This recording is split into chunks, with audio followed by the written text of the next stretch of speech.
The government has discovered an ingenious method of not losing votes: don't hold them. Earlier this month, Theresa May's unpopular Brexit deal faced certain defeat in the House of Commons. Instead, the government pulled it. To postpone the vote, it ought really to have sought Parliament's permission. At least, that would have been, in democratic terms, the infinitely preferable way, in any courteous, respectful and mature environment, according to John Bercow, the Speaker of the House. But the government decided not to bother, using a sneaky procedural method to go over MPs' heads. Get our daily newsletter, upgrade your inbox and get our daily dispatch and editor's picks. Britain's ramshackle constitution allows plenty of scope for such shenanigans. Whereas every other Western democracy has codified its system of government, Britain's constitution is a mishmash of laws and conventions, customs, and courtesies. Britain sees no need for the legalistic or, worse, European idea of writing down its constitution in one place. Instead, it relies on the notion that its politicians know where the unwritten lines of the Constitution lie, and do not cross them. The British Constitution is a state of mind, says Peter Hennessy, a historian who calls this the good-chap theory of government. It requires a sense of restraint all round to make it work, yet amid Britain's current crisis, such restraint has been lacking. In 2018, the good-chap principle has taken a battering. The rules has become the only way for the Conservative government, which lacks an effective majority in the Commons, to cling on. Brexit has strained the hardware of Britain's constitution, such as the civil service and the courts.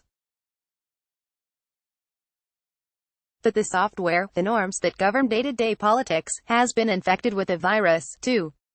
The chaps in government are less inclined to be good. One reason is desperation. Last year, for the first time since 1974, a general election spat out a government without a majority. The Tories rule only with the conditional support of the Democratic Unionist Party's 10 MPs. Every vote is a dogfight. Pairing arrangements, when MPs from opposing parties promised to sit out a vote if their opposite number can't make it, nearly fell apart this summer after a Tory MP voted even though his Lib Dem pair was on maternity leave. A similar breakdown of trust in the 1970s saw near-dead MPs wheeled from hospital through the division lobbies. When votes cannot be won, they are sometimes being ignored. If the government looks likely to lose an Opposition Day debate, which has no binding effect but expresses the will of Parliament, it has taken to boycotting the motion. Thus in 2017 it ignored a vote to pause the rollout of universal credit, a big welfare shake-up. Earlier this month, Parliament voted to find the government in contempt, after it refused to publish legal advice on its Brexit deal. The latest row is over whether a motion of no confidence in Mrs May, tabled by the opposition, should be merely symbolic, as Labour intended, or a binding verdict on the government, as the Tories insist. The Prime Minister's weakness has allowed cabinet ministers to ignore informal codes of conduct. In July, the then Work and Pensions Secretary, Esther McVey, was found to have misled Parliament over universal credit, but did not resign. The principle of collective cabinet responsibility is also being stretched. Ministers happily improvise on government business in public, floating the idea of holding a second Brexit referendum, say. The personalities of today's leaders have contributed to the erosion of political norms. Though she is a stickler for rules, Mrs May has become politically unembarrassable.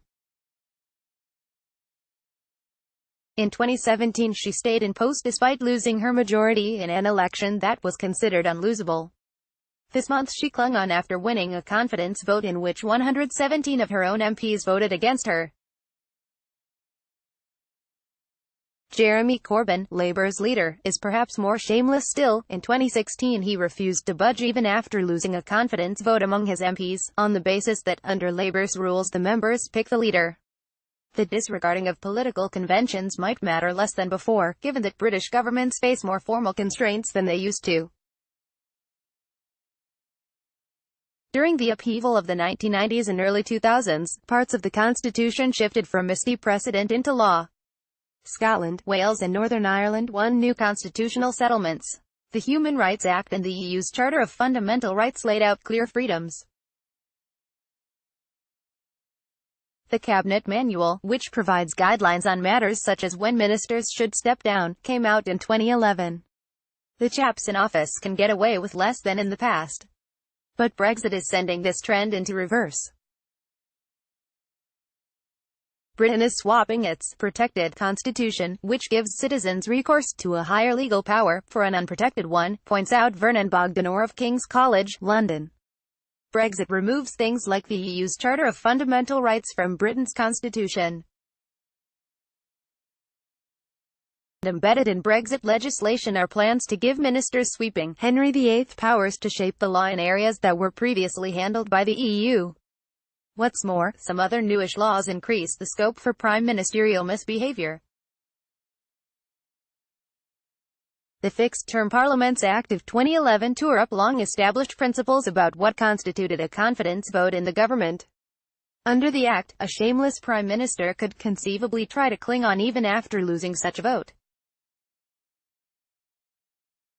Leaving the EU could result in a constitutional moment, says Professor Bogdanor, forcing Britain to reappraise its rules and add new protections to replace those lost. More likely there will simply be fewer checks on Britain's politicians. As long as they behave like good chaps, that will be fine. But the lesson of the past 2 years is that, in times of crisis, they don't.